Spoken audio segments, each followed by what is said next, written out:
Ang lugar ng Nueva Ecija ay kilala sa pangunahing produkto ng palay. Para sa karatig probinsya, Nueva Ecija ang naging sentro ng palayan at bigasan dahil na rin sa hekta-hektaryang lupain dito na pwedeng pagpunlaan ng binhi ng mga palay. Dito rin kumukuha ang iilang malalaking tindahan sa merkado upang ipagbili ang bigas sa mas malaking halaga.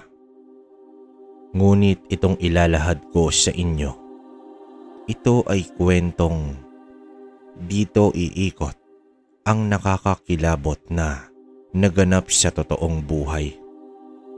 Bago ko patuloy na simulan ng kwentong ito mga kabaryo, gusto ko sanang humingi ng konting limos sa inyo na nagawa ko na ang side channel natin sa YouTube. Dito kasi natin ilalagay ang mga short stories natin dahil napupuno na itong kwentong baryo. Ilalagay ko ang link sa comment section at sana ay suportahan nyo rin gaya ng pagsuporta dito sa ating main channel. Yun lamang mga kabaryo, simulan na natin. Nasubukan mo na bang magbakasyon sa isang lalawigan at pumunta sa isang piyestahan? Malamang sa malamang, oo ang isasagot mo. Dahil normal namang sa ating mga Pilipino. Gayunpaman, kailangan pa rin nating mag-ingat sa bawat lugar na ating pinupuntahan para hindi tayo mabiktima ng mga hindi ordinaryong tao. Taong 1963, Nueva Ecija. Noong mga panahong ito, kasalukuyan akong nagbabakasyon sa lugar ng aking kaibigan. Tubong Maynila po talaga ako at naimbitahan lang ako ng aking kaklase sa kolehiyo. Dala ng aking kabataan, mahilig talaga akong maglakbay sa iba't ibang panig ng bansa ng Pilipinas. Marami kasi akong katanungan sa aking isipan na gusto kong magkaroon ng malinaw na kasagutan na ako lang din ang makakatuklas. Marami naman akong kaibigan at sa katunayan, marami-rami na rin akong lugar na napuntahan sa bawat paanyaya sa akin ng mga ito. Naniniwala kasi ako noon na mahirap maging dayuhan sa bayan, kung kaya sinusulit ko ang mga araw habang hindi pa dumarating ang aking papeles papunta ng ibang bansa. Isa kasi sa mga pangarap ko ang malibot ang bawat lalawigan sa buong Pilipinas. At hindi naman sa pagmamayabang, may kaya naman ang aking pamilya. Hindi rin kami sumasala sa pagkain at mga bagay na materyal. Gayunpaman, hindi rin saklaw ng malawak kong kaisipan ang mga bagay tungkol sa mga lihim na karunungan, nalalang ng tao o minana pa natin sa ating mga ninuno. Sa pagpapatuloy ng pagbabakasyon ko dito sa Nueva Ecija, tapatan naman akong pinaalalahanan ng lolo ni Teloy, ang kaibigan kong nag-imbita sa akin. Ayon rito, kailangan ko raw pangalagaan ang sarili habang nasa poder nila ako. Dahil sa kanilang lalawigan, nagkalat daw ang mga taong nagtatangan ng lihim na karunungan na nasa panig ng kaliwa. Noong una tinatawanan ko lang ang mga ito sa kadahilan ng para sa akin, hindi totoo ang mga aswang, manlalason at mambabarang. Pero ayon kay Lolo Rene, na lolo ng kaibigan ko, wala naman raw masama kung susundin ko ang kanyang mga payo. Kaya kung pagbabasehan ko ang nakaraan at ang sinasabi ng lolo ni Teloy, Masasabi kong normal naman ang mga taong naninirahan dito. Subalit gaya ng inaasahan kong isasagot ni Lolo Rene, marami na rin daw ang nagbago sa kasaysayan ng kanilang lugar. Lalong-lalo na raw at halo-halong tao na ang nakatira sa Nueva Ecija. May mga nanggaling ng Antique, Siquijor at mga ilang probinsyang malapit rito. Bilang bisita at bakasyonista sa lugar nila Teloy, tumango na lang ako bilang pagsang-ayon sa mga inilahad sa akin ni Lolo Rene. Sa paglipas pa ng mga araw, nagpatuloy lang ako sa buhay at sinulit ko ang bawat araw na nasa poder ako ng aking kaibigan. Noong una, maayos naman ang lahat at wala akong nararamdamang banta ng panganib sa paligid. Dahil base sa aking mga nakikita at nakakasalamuha sa baryo nila Teloy, masasabi kong magiliw ang mga taga Nueva Ecija. Likas na rin sa mga ito ang pagiging masayahin, lalo na't may mga panauhin na gaya kong taga Maynila. Arthur, ano ang pakiramdam ng malayo sa syudad? Ang ibig kong sabihin kung masaya ka ba sa bakasyon mo dito sa amin? Derechahang tanong sa akin ni Teloy. Oo naman, Loy. Buti nga dito sa inyo tahimik at nagkaroon ako ng kapanatagan sa bawat araw na inilalagi ko rito. Alam mo na, hindi gaya sa syudad. Bukod sa maingay na kaliwat kanan pa ang busina ng mga sasakyan na sinasabayan pa ng mga bungangera naming kapitbahay. Magkasunod kong paliwanag, sabay marihing napatawa. Nang marinig naman ni Teloy ang aking mga sagot, ngumiti lang naman ito sa akin. Sabay sabing marami pa daw kaming lugar na dapat mapuntahan, lalong-lalo na ang itinatagong ganda ng kanilang lugar. Ayon dito, may mga malaparaisong tanawin ang Nueva Ecija na bibihirang marating ng mga taong gaya ko. Sa mga inilahad ng aking kaibigan, aminado ko sa aking sarili na nakaramdam ako ng pagkasabik sa mga lugar na tinutukoy nito. Hayaan mo, Arthur. Sa mga susunod na araw dadalhin naman kita sa bundok kung saan may mga magagandang talon at yungib na dinarayo ng mga antingero at albularyo. Mariing paliwanag ni Teloy. Hindi naglaon. Umoo lang naman ako sa mga sinabi ng aking kaibigan at inunawa ko ang bawat katagang binibitawan sa akin ito. Subalit nang ako naman ang magkaroon ng pagkakataong magtanong, ay walang paligoy-ligoy kong sinabi rito ang katagang gumulat kay Teloy. May ba ako, Loy? Total, dito ka naman ipinanganak at lumaki. Bago tayo nagkakilala sa Maynila at naging magkaibigan, di ba? Sabihin mo nga sa akin ng harapan kung totoo ba ang sinasabi ni Lolo Rene. Alam mo na, tungkol sa mga aswang, mambabarang at mangkukulam na gumagamit ng lihim na karunungan. Sa palagay mo ba, totoo ang mga nilalang na iyon? Sabi pa sa akin ni Lolo, nasa panig raw ng kaliwa. Alam mo naman, mangmang ako pagdating sa aspeto ng lihim na karunungan. At wala akong kaide-ideya kung totoo ang mga nilalang na iyon. Magkakasunod kong tanong at paliwanag sa kaibigan ko.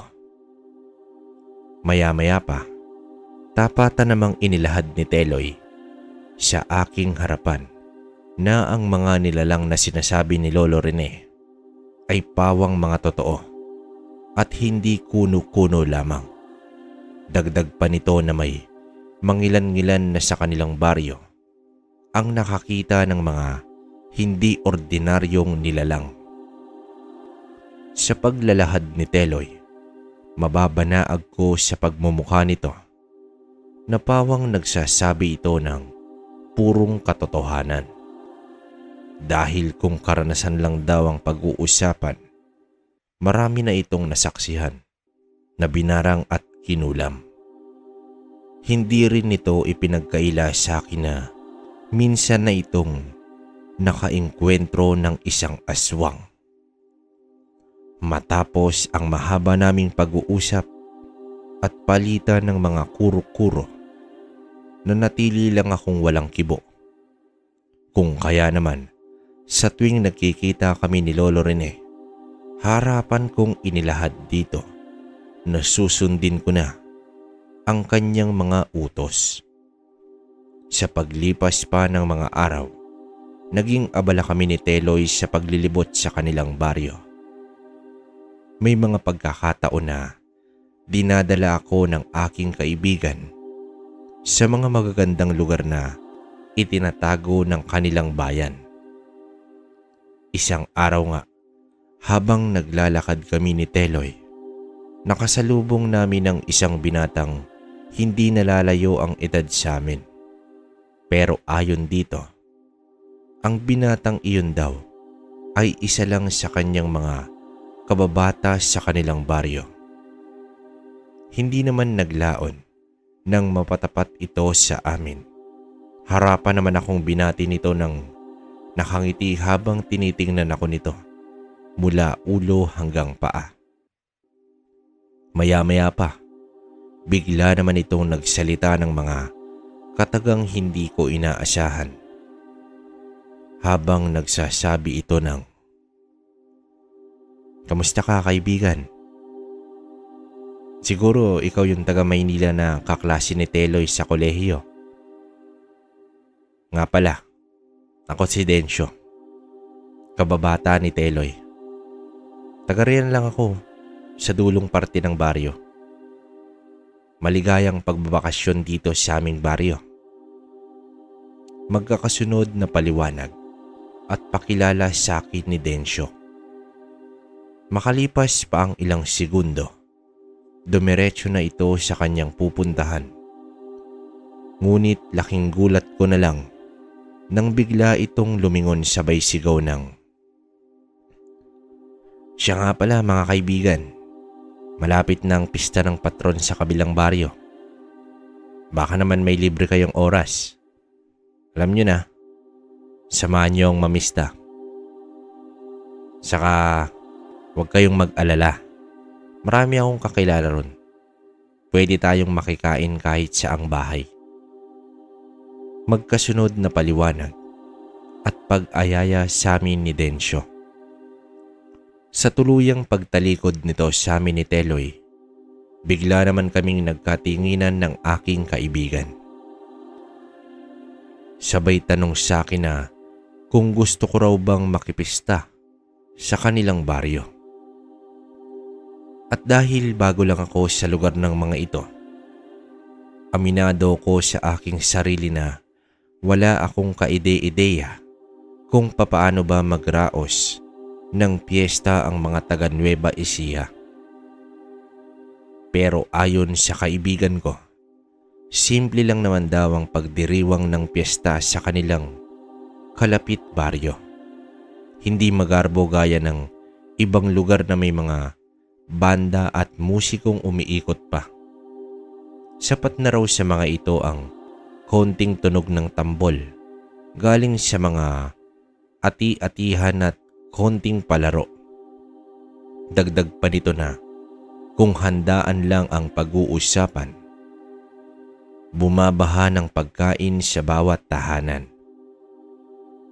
Dahil sa mga inilahad ni Teloy, aminado ko sa aking sarili na nakaramdam ako ng pagkasabik na masilayan ang piyestahan sa kanilang baryo.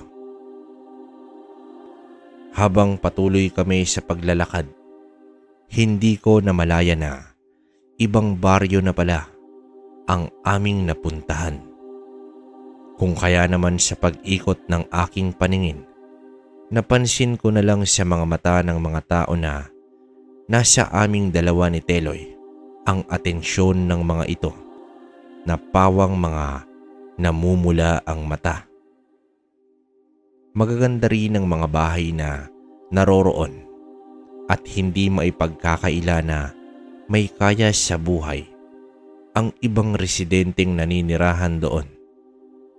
Kung may mga kubo man akong nakikita roon na gawa sa pawid at nipa, mabibilang ko lang ito sa aking daliri. Gayunpaman, ang mas higit na nakaagaw ng aking pansin ay ang isang kubo na niluma na ng panahon. Iyon bang tipong isang malakas na unos lang, guguho na ito. Ang labis ko pang ikinagulat noon ay nang masilayan ko ang isang matandang lalaki na may mahabang balbas at buhok. Dala ng mataas kong kuryosidad, bigla ko namang nilapitan ng matandang iyon upang kilalanin. Dahil sa estado ng pamumuhay nito, hindi na nakakapagtaka kung bakit walang kumakausap rito at pumapansin. Manong, magandang araw po sa inyo. Ako nga po pala si Arturo. Taga Maynila po ako at bakasyonista sa lalawigang ito. Bati kong pakilala sa matanda. Magandang araw din sa iyo, iho. Akalain mo nga naman, sa tagal ng panahon ng paninirahan ko sa baryong ito, ngayon lang may pumansin at kumausap sa akin. Tugon na paliwanag nito. Nang magkapalagayan kami ng loob ng matandang iyon, ay bigla naman akong pinaalalahanan nito. Ayon rito, ang mga nakatira daw sa kanilang baryo ay hindi mga ordinaryong tao. Bagkus, gumagamit daw ang mga ito ng itim na mahika na lalang ng isang demonyo. Siya nga pala, iho. Ako naman si Emong. O pwede ring tawagin mo na lang akong Tandang Emong. Yun na lang. Yun na lang ang itawag mo sa akin. Yan din kasi ang tawag ng mga taong nakakilala sa akin. Isa pa, gusto ko lang sabihin na huwag kang masyadong kampante kapag gumagala ka sa mga baryo. Dahil dito sa aming lalawigan, marami ang nagbabalat kayong mga ordinaryong tao. Magkasunod na paliwanag at paalala ni Tandang Emong. Hindi naglaon, tumangulang naman ako sa mga paalala nito at inunawa ko ang bawat salitang binibitiwan sa akin ni Tandang Emong. Kung kaya naman, nang matapos makapaglibot itong si Teloy sa baryong napuntahan namin, mabilis naman akong niyaya nito na lalabas na kami sa lugar na iyon.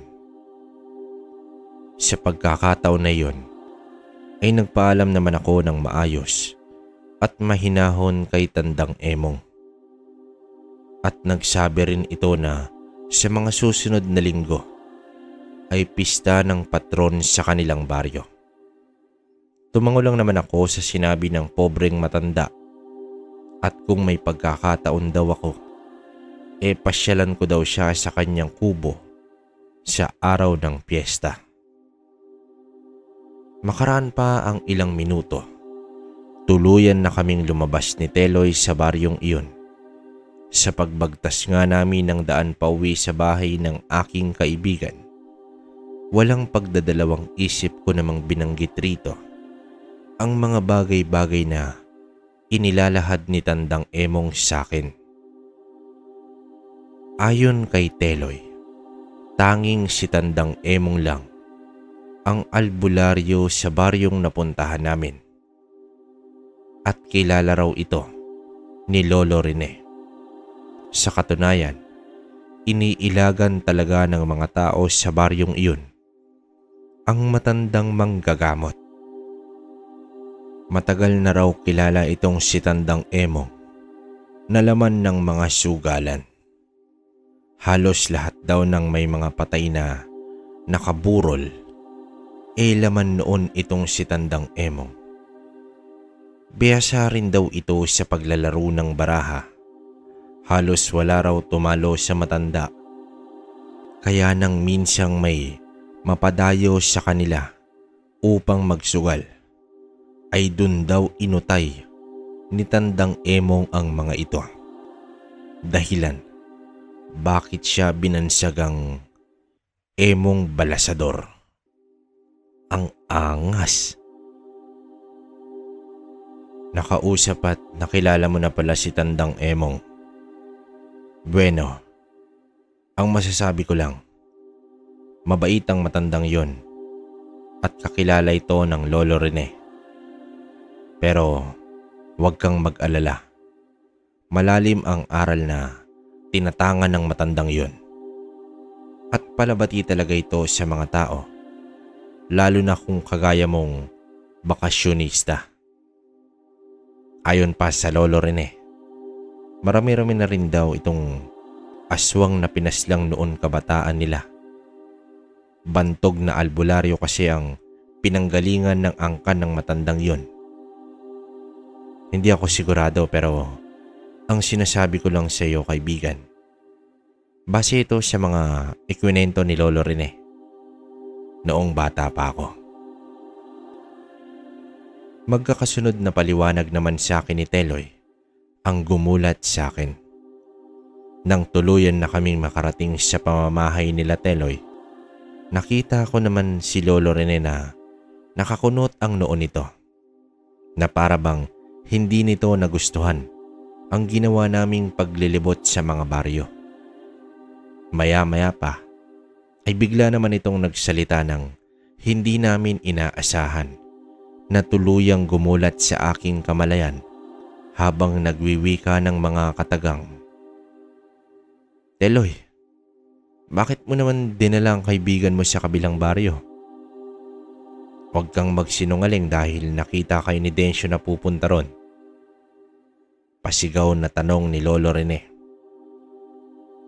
Ito talagang si Densyo.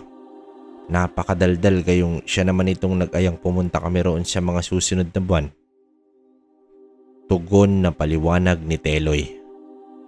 Hindi naglaon. Bigla ko namang binanggit kay Lolo Rene ang tungkol kay Tandang Emong na siya namang ikinagulat nito. Ayon nga rito, mabalasik daw na albularyo at may dugong antingero ang kanyang kaibigan. At gaya ng sinabi ni Teloy, nag-iisang manggagamot lang ito sa lugar na yon na pawang iniilagan ng mga taong nasa panig ng kaliwa. Totoo rin daw ang inilahad sa akin ng kaibigan ko na marami na iyong pinatay na aswang.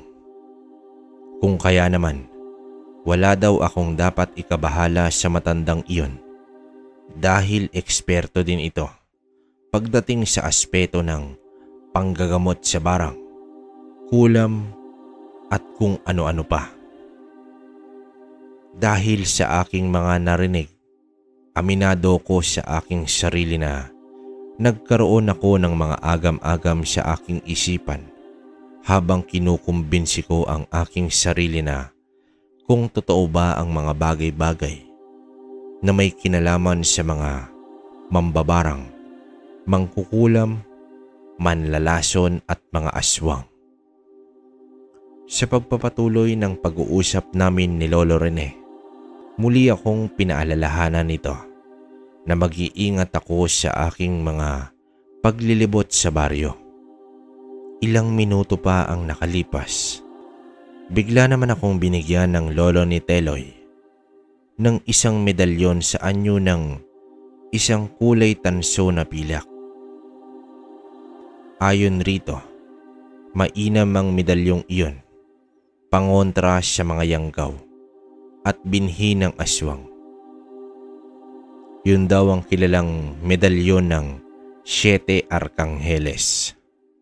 Dagdag pa nito na kusa raw gagana ang bisa at galing ng medalyong tangan ko sa oras na nasa alanganin akong sitwasyon.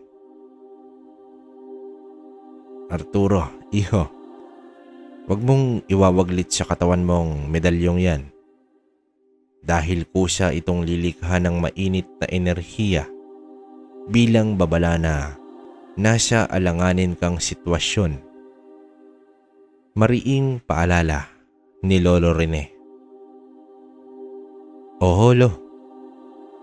Maraming salamat po at napakabuti ninyo sa akin gayong bakasyonista lang ako dito sa inyo. Tugon ko kay Lolo Rene.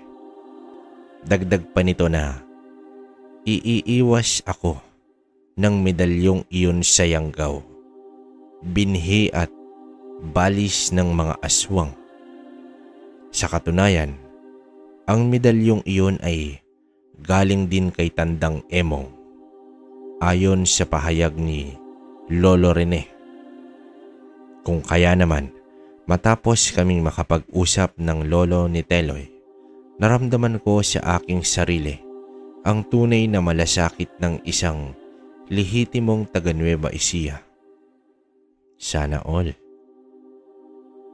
Malakas rin ang aking paniniwala na hindi lahat ng naninirahan sa lalawigan ng Nueva Ecija ay pawang mga aswang o may dugong aswang. Sa pagdaan pa ng mga araw, pansamantala muna akong dinala ni Teloy sa isang ilog at naligo kami roon. Total may mga isang buwan pa naman ang ilalagi ko kina Lolo Rene bago ako tuluyang bumalik sa syudad ng Maynila.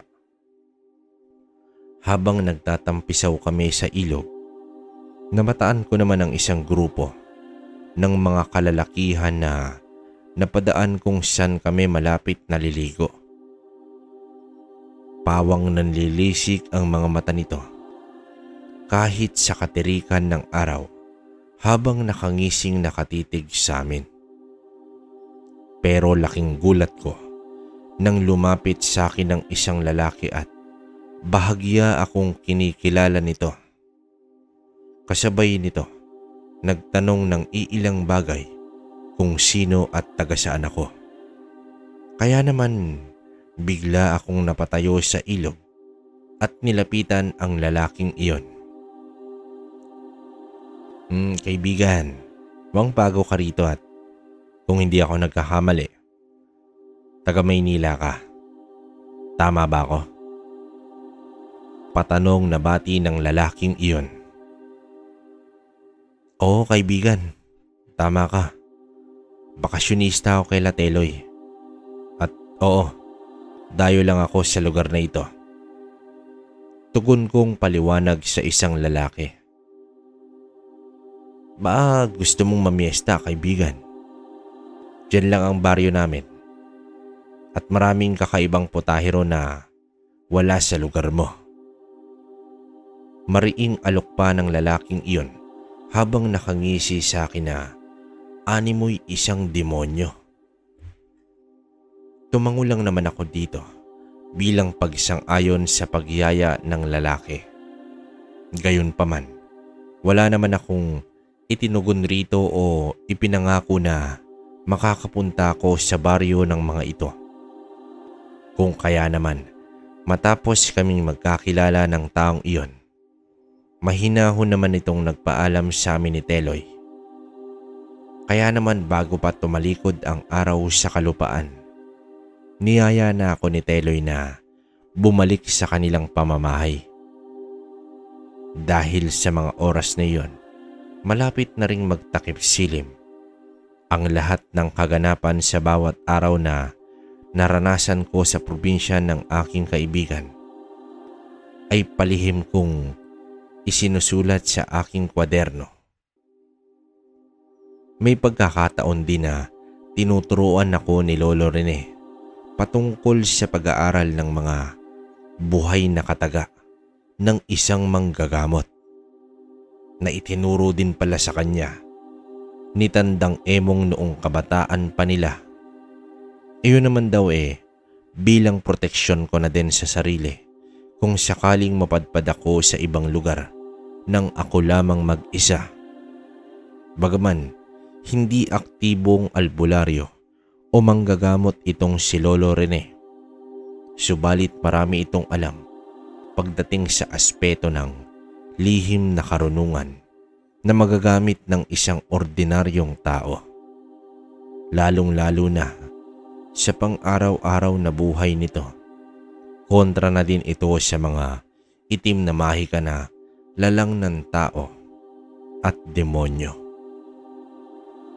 Sa paglipas pa ng mga araw, pansamantala muna kaming nanahimik ni Teloy kasama si Lolo Rene. Hindi na rin muna kami nagpa-gala-gala sa kadahilan ng papalapit na daw ang araw ng piyesta sa kabilang baryo. Siya nga pala, Arturo, Teloy, huwag na muna kayong mag-aalis ng bahay. Alam mo naman na po kapag ganitong buwan at nalalapit ang pestahan sa mga baryo, nagkalat din ang mga manlalason sa daan. Mahirap na. Baka mabiktima itong kaibigan mo ng mga demonyo. Lalo pa nga't hindi naman taga rito sa atin ang kaibigan mo. Magkakasunod na paalala sa amin ni Lolo Rene. Paalala pa nito sa amin ni Teloy na kahit sino pa ang mag-aya sa amin ng inuman na siguradong dadaan sa kanilang bahay, wag na wag daw kaming sasama sa mga ito. Lalo na nga at sa labas ng baryo nila Lolo Rene, gaganapin ang inuman. Dahil sa aking mga narinig, bagya naman akong nagkaroon ng agam-agam patungkol sa mga taong manlalason. Pero ayon sa lolo ng kaibigan ko, ang mga ganitong uri daw ng nilalang ay may kakayahang maglapat ng sumpa o sakit sa isang ordinaryong tao na pwede nitong ikamatay sa mabilis na panahon. Dala ng labis kong pagtataka, bigla naman akong napaisip sa aking sarili dahil hindi lang pala mga aswang, mambabarang at mangkukulam ang kinakatakutan sa mga piyestahan kundi maging ang mga manlalason. Nang mapatingin naman ako sa kalendaryong minarkahan ni Teloy, dito ko lang nalaman na 2 baryo pala ang may magkasabay na piyesta ng patron. Nung gabi ring iyon, dinalaw kami ng mga kamag-anak ni Lolo Rene para imbitahin sa kanilang piyesta sa 3 baryo mula sa baryo ng kaibigan ko. Apo, Teloy, sa darating na linggo, doon tayo pupunta sa mga lolo mo sa 3 baryo. At doon, siguradong ligtas tayo sa yanggaw at binhi ng mga aswang. Alam mo naman, dahil ang baryo ng kapatid kong si Andoy ay pugad ng mga manggagamot at antingero. Kaya walang banta ng aswang sa lugar na yon. Magkasunod na paliwanag ni Lolo Rene. Nung mga oras na iyon, aminado ko sa aking sarili na nakadama ako ng kagalakan. Dahil sa totoo lang kabaryo, ngayon ko lang din mararanasan ang dumalo sa isang pista sa probinsya. Ilang minuto pa ang nakalipas, sumang-ayon naman kami ng kaibigan ko sa sinabi ni Lolo Rene. Kaya naman sa pagsapit ng gabi, laking gulat ko naman nang daanan kami ni Densyo at pinaalalahanan kami sa pupuntahan naming baryo. Subalit harapang sinabi ni Teloy, dito na hindi kami siguradong makakapunta sa malaking bahay kung saan sa baryong iyon naninirahan si Tandang Emong. Pasensya ka na, Densyo. Pero Hindi kami sigurado ni Arturo. Hindi rin namin alam kung makakadaan doon at kung dadaan man kami sa kabilang baryo, siguro sa bahay lang ni Tandang Emong. Mariing paliwanag ni Teloy. Ay kung hindi kayo makakapiesta sa malaking bahay, edi sasama na lang ako sa inyo. Total sa ikatlong baryo naman, piesta din naman.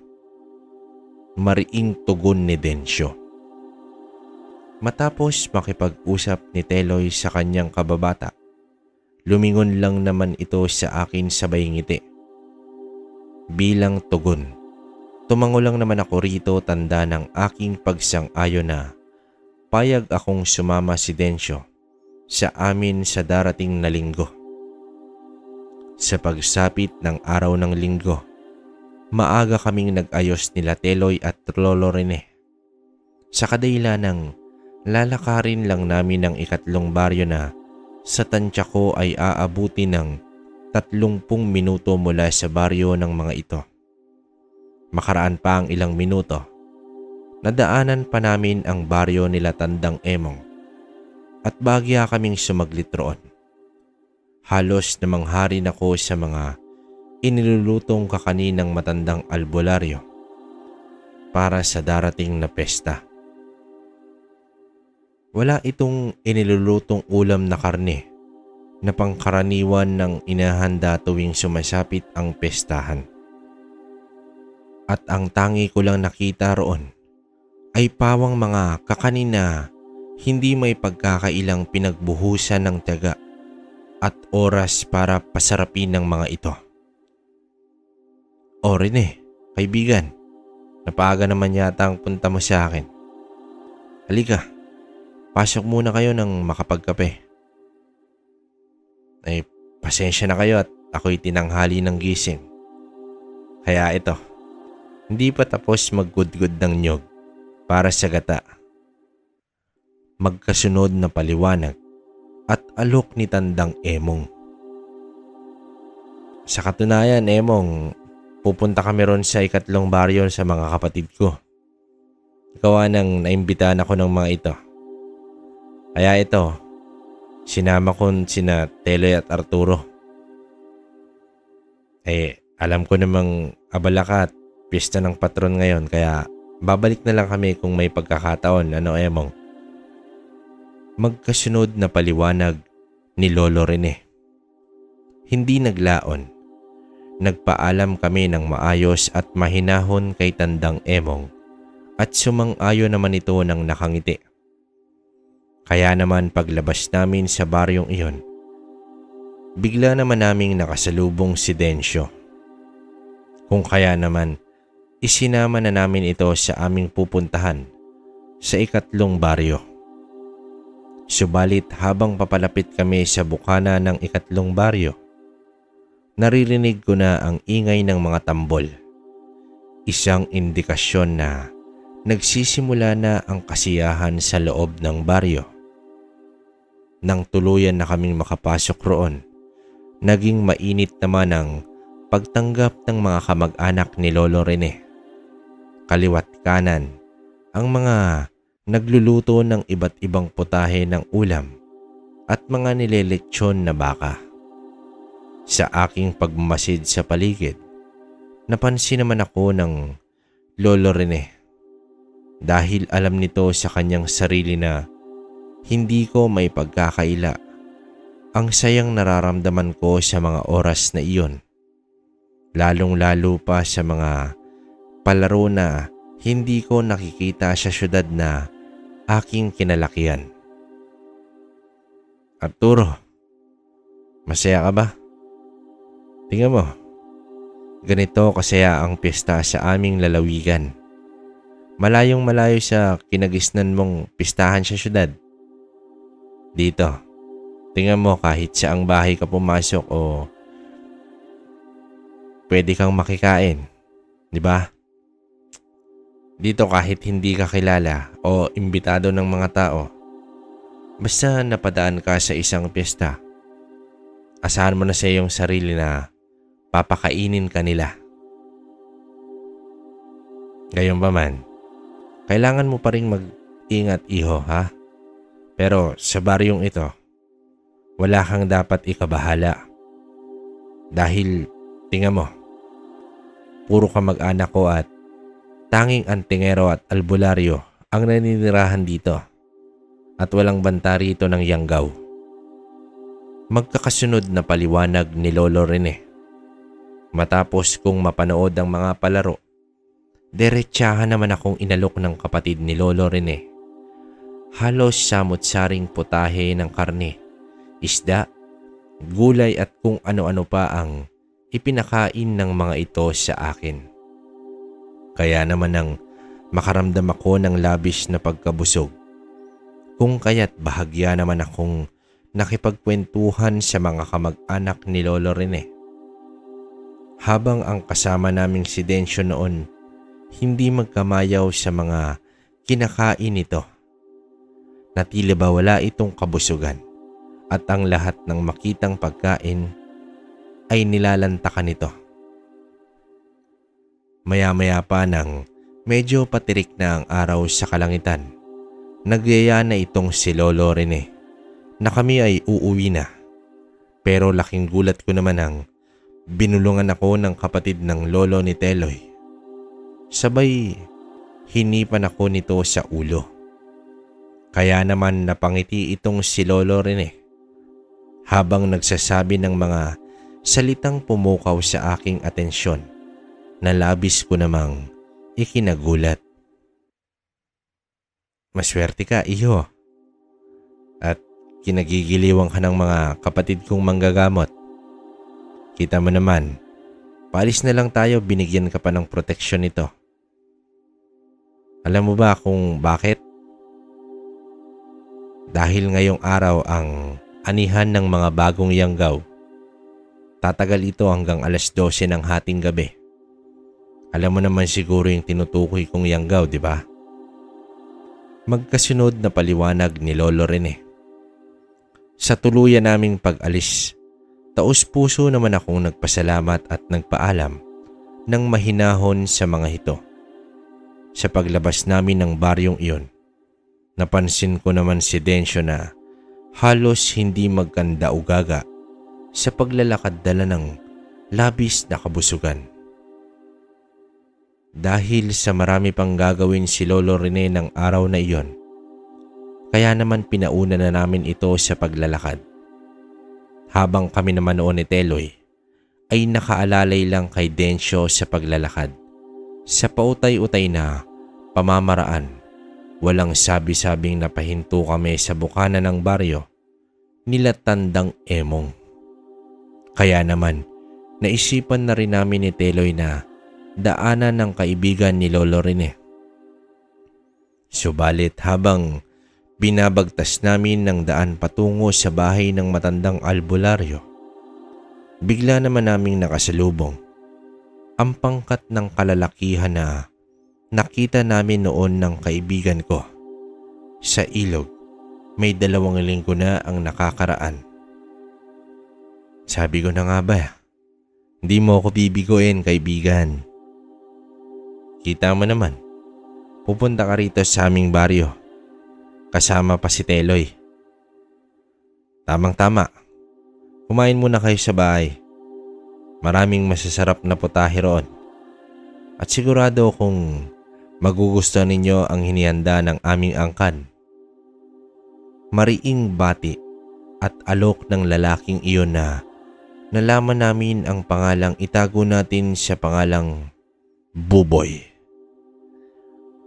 Dahil sa kahihiyan na ang pagsasalubong namin ng mga ito, wala na kaming nagawa ni Teloy kundi lagpasang panandalian ang bahay ni Tandang Emong at sumama muna kami kay Buboy. Sa mga oras na iyon, noong nasa bakuran na kami ng malaking bahay, bigla namang ginutom itong si Densyo at walang puknat na tinikman ang bawat handang naroroon. Kami naman noon ni Teloy ay tahimik lang na nakikiramdam sa galaw ng mga tao.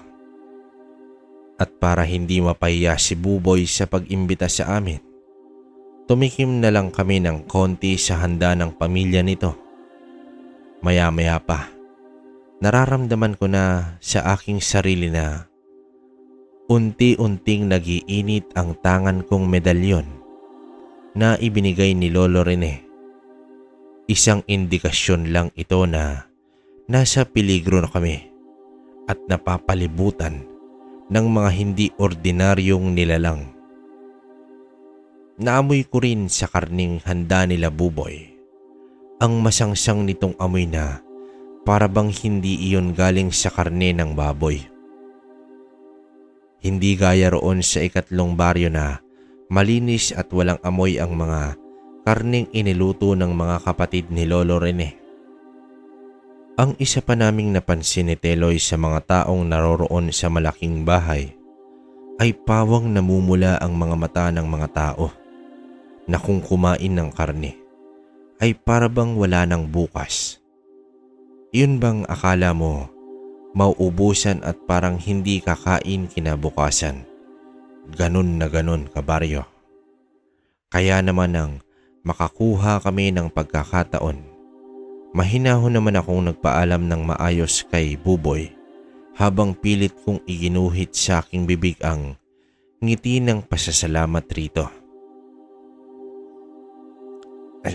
Siya nga pala Buboy. Salamat sa pag-imbita mo sa amin ng kaibigan ko. At kailangan na rin naming umuwi. Magalang na paalam ko kay Buboy. Pero gaya ng aking inaasahan, nagpakabusog na naman itong si Densyo. Kaya naman, pautay-utay na naman itong maglakad na siyang nagpabagal sa aming galaw. Ilang minuto pa ang lumipas ay saka pa lamang kami dumaan kay Tandang Emong at laking gulat ko nang magsalita ito ng, "Galing kayo sa malaking bahay. Hindi ba Teloy, Arturo? Nakita ko kasi kayong inakay ni Buboy kanina, kaya lumihis kayo sa bahay ko." Diretsahang tanong ni Tandang Emong sa amin. "Oo nga po Tandang Emong. Kahiyaan na po kasi kaya napilitan kaming sumama kay Buboy. Pero ang totoo, dito po talaga ang punta namin." Tugon kong paliwanag kay Tandang Emong. "O siya, hayaan nyo na. Sige na, at kumain muna kayo dyan ng mga niluto kong kakanin. Mabisa ang mga iyan dahil may sangkap na orasyon ang mga iyan."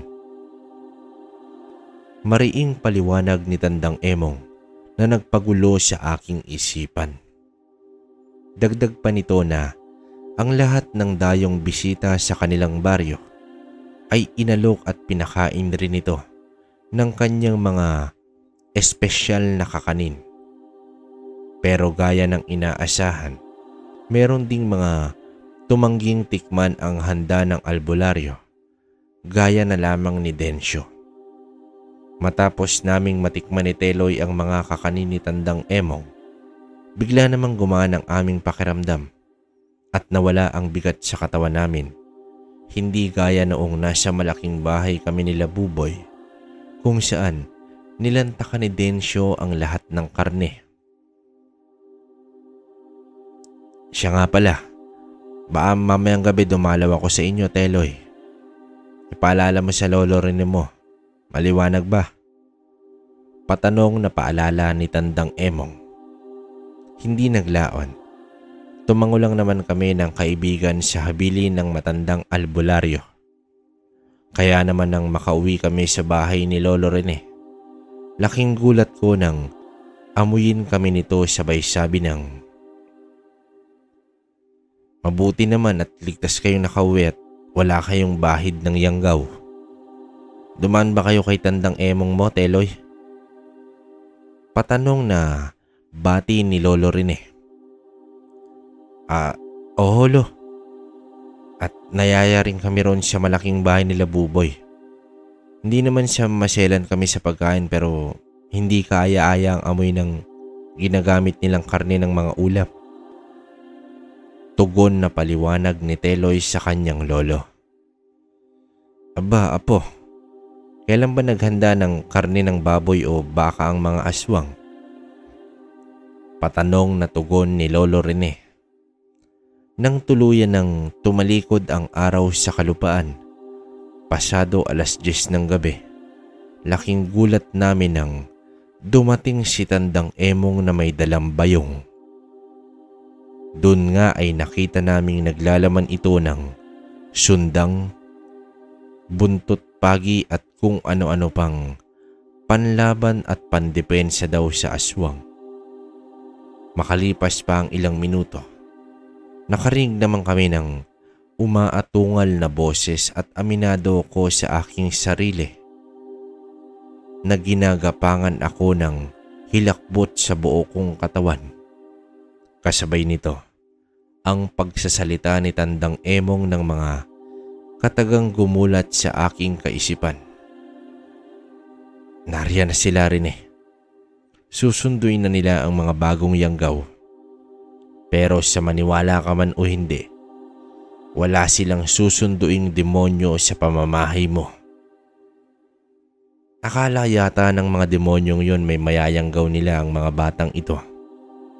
Gayong pinakain ko ang mga ito ng aking handa na may sangkap na orasyon kontra binhi ng mga aswang.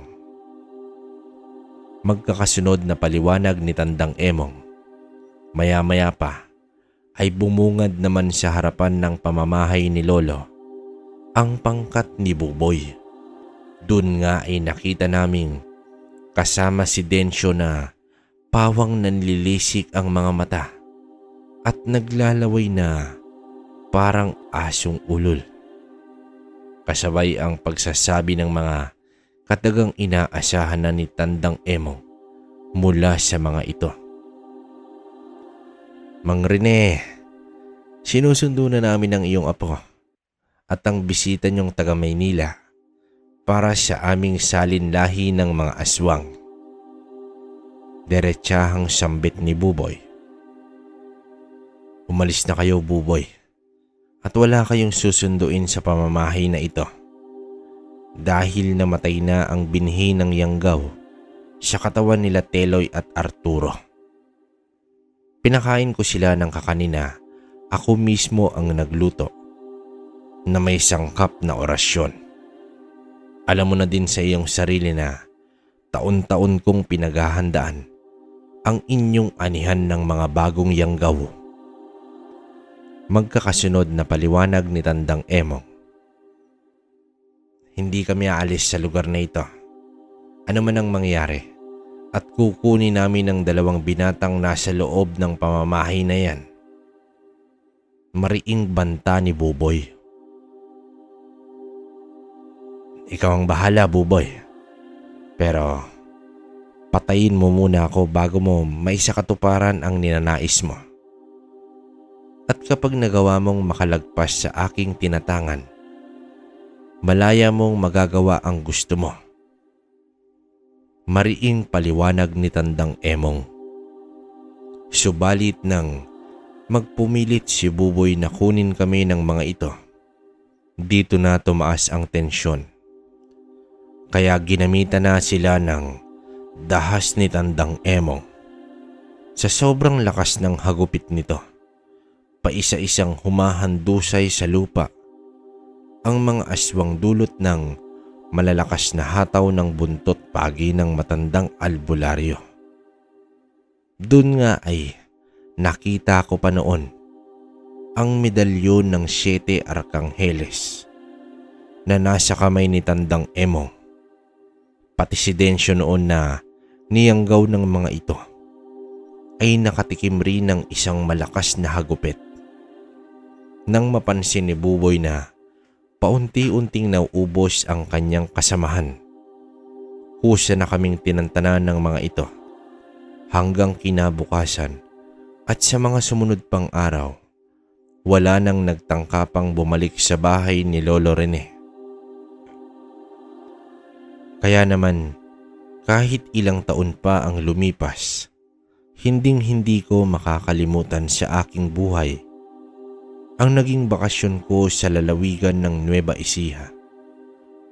Gayon din ang ginawang kakanin ni Tandang Emong na ginamitan nito ng mga orasyon at ang makapangyarihang medalyon ng 7 Arkangheles. Magpasa hanggang ngayon, kahit nasa ibang bansa na ako, hindi ko pa rin makakalimutan sa aking buhay na minsan akong nakakita ng mga aswang at ang bisa ng yanggaw nito sa ordinaryong tao.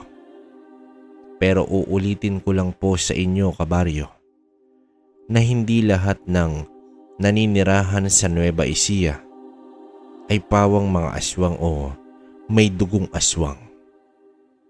Hanggang dito na lang po ang aking kwento at karanasan. Marami pong salamat sa inyong lahat, lalo na sa iyo, kabaryo.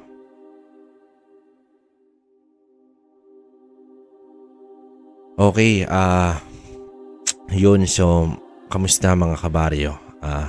Nakaabot ba kayo dito sa komento natin? Grabe, no? Medyo, alam mo yung ang ganda ng istorya, pero ang gulo kasi nga. At hindi naman magulo, maayos kung susumahin Pero nalito ko kasi ang akala kong si Emong Basalador ba? Basta yun, akala ko yung bida, yung pala. Si Arturo yung bida, tas si Tandang matanda pala to si Tandang Emong, no? Kaya pala Tandang Emong. Pero, yun nga, exciting tong kasi, kumbaga una pa lang kasi kabaryo, exciting na to nung binasa ko. Yun nga lang, nabitin ako, alam nyo kung bakit. Dahil sa lugar. Diba isipin nyo ang laki ng Nueva Ecija, pero wala man lang nilagay kahit eksaktong, kunwari, probinsya lang, Cabiao ba? Cabanatuan? O yung mga tipong ganun, di ba? Pero isipin nyo na lang, tama naman yung sinabi dun sa unang intro, no? Na pangunahing, kumbaga, source nga ng bigas at palay, Nueva Ecija talaga. Alam na natin yan, di ba? Hanggang ngayon naman. Pero 1968 to So talagang namayagpag. Yun nga lang, sa kwento nito ni Arturo, ang karanasan niya kasi rito, pinaka-umikot yung kwento nung nakaharap nila yung nangyayanggaw. So talagang legit na hindi ko alam kung pwedeng yanggaw ng, kasi nabanggit na may lason naman, pero feeling ko yanggaw no? Dinaan sa pagkain, di ba? Kasi nga, yun na si Densyo halimbawa, kumbaga nilantakan nila. Pero nagtaka lang ako kasi, ito isipin nyo, suot ni Arturo yung 7 Arkangheles ni Lolo Rene. Kumbaga yung medalyon na yon, kumbaga sinabi naman dito, parang ang bisa niya, bisa ng San Benito, pero duda ako, malakas to Hindi lang talaga na ilahat, no?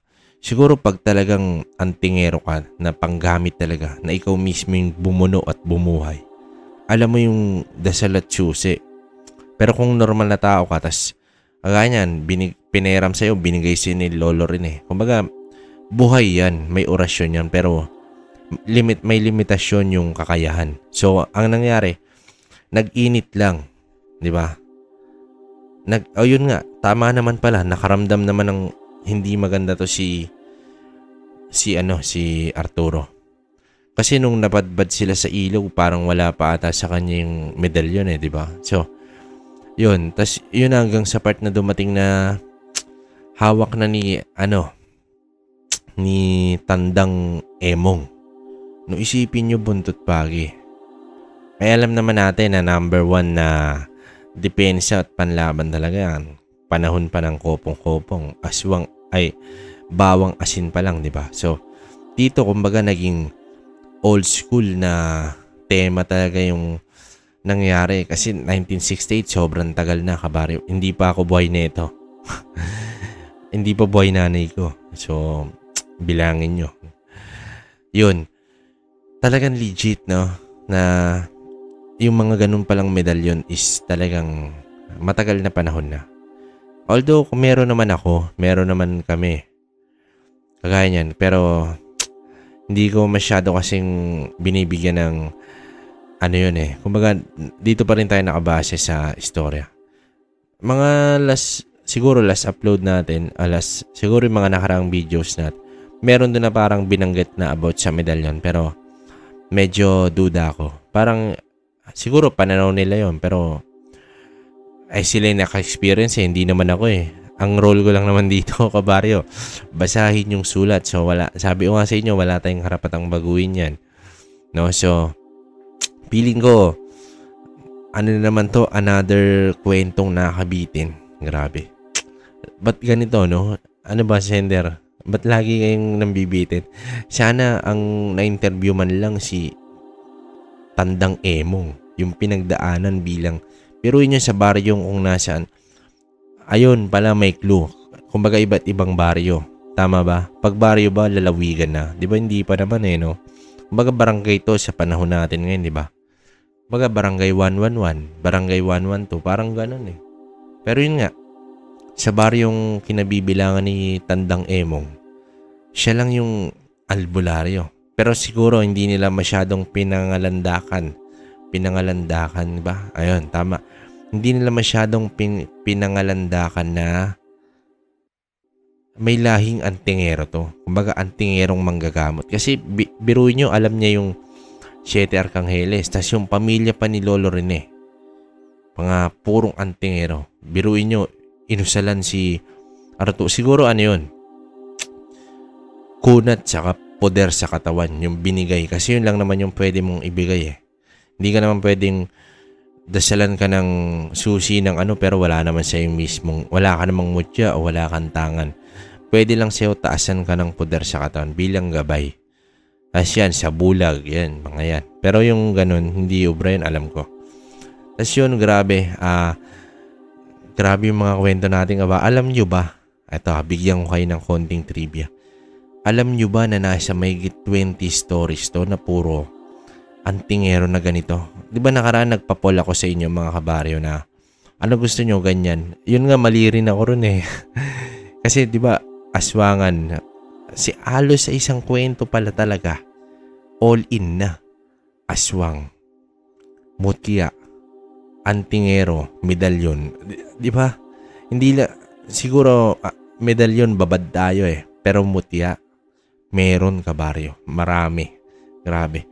Tapos, siguro dito ko na muna puputulin. Usap muna tayo, no? Hindi, dito ko na puputulin yung komento ko kay Arturo sa kwento. Yun. Bali sa akin, rate ko, goods pa rin. All goods pa rin. No? So, ayun. Ito na kabaryo. Sorry. Bali, pansin nyo naman sa unang intro, di ba? Parang sinabi ko kanina na may channel. Good, ewan ko, good news sa inyo yun o bad news. Pero sa akin kasi, good news yun. Alam nyo kung bakit? Meron na tayong channel na isa pa, na side channel na para sa mga short stories. Pansinin nyo to, 1 hour duration. Sabi ko kasi sa inyo, ang hirap putulin nito eh. Tapos, eto pa. Alternate tayo sa kwentong baryo. Ang gagawin natin, kunwari Monday, kwentong baryo. Tuesday, dun tayo maglalapag sa side channel natin. Naks. Doble-dobleng pausan to mga kabaryo. Pero, ayun, on the spot kasi ako mag-narrate kabaryo. Kasi nga, gusto ko na shoutout ko kayo eh. Bali, yun ang mangyayari.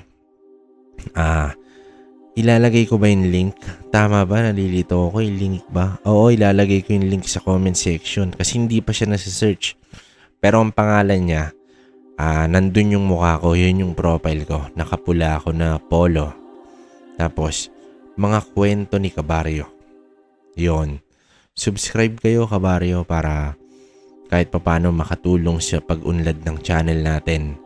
Kasi lahat naman ang ilalagay ko ron, magaganda rin na storya. Tapos, talagang, yun nga lang kasi medyo may ikli. Pero, pwede tayong gumawa kasi ron ng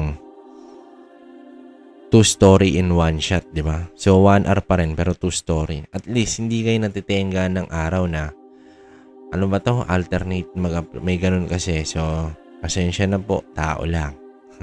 Hindi naman natin kaya lahat yun, Kabaryo, di ba?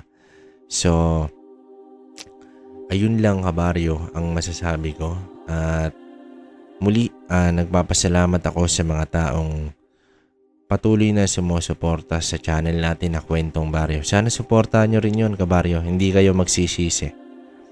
Yun lang naman, hindi naman tayo nanghihingi ng kung ano.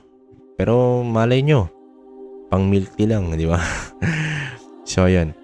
Nga pala, may mga nag-PM kasi sa Gmail natin eh. Sa email kasi to eh. Gusto nila na mag-sponsor sa atin. Hindi ko naman alam kung ano yun. So, titingnan natin kasi sabi ko, kasi nga natutuwa sila gawa ng nasilayan nila yung unang upload natin na medyo hindi pa okay yung pag-narrate. Sabi niya, boss, ang galing mo kasi sinubaybayan ko yung narration mo hanggang sa ngayon na medyo okay na yung pagbuka mo ng bibig. Sabi ko naman, yun nga eh. Di ba? Kahit ako naman. Saka nga pala mga kabaryo, yung sinasabi nyo na konektado kay Manlalakbay tong kwentong, wala naman, hindi ko naman tinatanggi yun. Si Manlalakbay, tito natin yan. So, suporta, tunay, di ba? Dalawa, Manlalakbay, kwentong baryo. At yung pinakabago, mga kwento ni Kabaryo. Kinikilig ako, Kabaryo. Sorry. Tatawa lang. Senyalis na masaya ang inyong Kabaryo, no? Sana matuwa rin. Nga pala, Kabaryo, shoutout ko kayo. Kasi medyo, ito yung last na patawarin nyo kasi yun lang talaga yung kaya kong i-review. Kabaryo, wag na kayong magalit. Agtang Binaonan, boss, shoutout sa'yo sa Saudi. Marilu Matsuda, madam, shoutout sa'yo. Yanyan Bilarde, shoutout po sa'yo. Cheryl Labiste, shoutout ma'am, ingat palagi. Winfred Hayring, shoutout please. Alice from Germany, shoutout po. Elsa Constantino, binaha po kami dito sa UAE. Oo nga Kabaryo, no, nabalitaan ko. Yung iba pa naman dito nasa ibang bansa. So mag-iingat kayo ha. Kahit hindi lang sa UAE kasi nababasa ko yung mga comment nyo kalat-kalat eh. Mag-iingat kayong lahat, lalo na sa'yo, Boss Elsa Constantino. Ingat palagi. Dasal-dasal lang. Ano yan, normal naman na sa ko na eh, pero maging alisto palagi, no? Boss Brain Omega, boss, shoutout sa'yo. Palaging nakikinig to. Eto, habang naglalaba raw siya. Si Madam Pilipina Palsario, shoutout po sa'yo. Madam, palagi rin yan. Teresita Salangit. Ma'am, sorry. Nalilito ako. Pero, Ma'am Teresita, nabasa ko yung comment mo. Pa-shoutout din dito from Italy, Kabaryo. Na-addict ako sa mga istorya. Grabe, no? Yung mga ganun na babasa natin, masarap sa puso yun, Kabaryo. Kasi nga, alam nyo naman kung paano tayo nagsimula, di ba? Kaya maraming salamat sa lahat, na Maribik Orcajo. Solve uli. Tamang pakinig from Taytay. Ingat mga taga-Taytay. Ito, ang ganda na rin ng comment nito ni Boss Tita Sareno. Yan. Ang ganda po ng narration mo lately, Kabaryo. Very clear at well-spoken. Tapos, ang gaganda pa ng mga stories na nilalapag mo. Pansin din siguro nila yon. Good job po, sir. Salamat po. Salamat, grabe. Grateful para sa akin yun. Choco Pudge, done, subscribe. Salamat, boss. Ganda ng kwento. God bless you always. Nikuds Milan. At ito na yung mga solid natin na nakikinig talaga, no? Na hindi na nawala. May nawala, may bumalik. Nawala, bumalik. Pero hanggang ngayon nandito sila. Unang-una po, Roslyn Dalupere. Madam, shoutouts. Ayon, taga Singapore. Ingat po. Lagi mag-iingat. Ma'am Ramonita Berdu. Kaana, salamat. Yon si Madam. Pero andyan na siya ulit ngayon. Yan, salamat sa muling pagtutok sa ating kwento. Na, ingat po kayo palagi. Charlon Rulan, boss, magandang umaga Kabaryo. Solid talaga ang pakikinig. Pag natural lang ang pagbabasa, Kabaryo.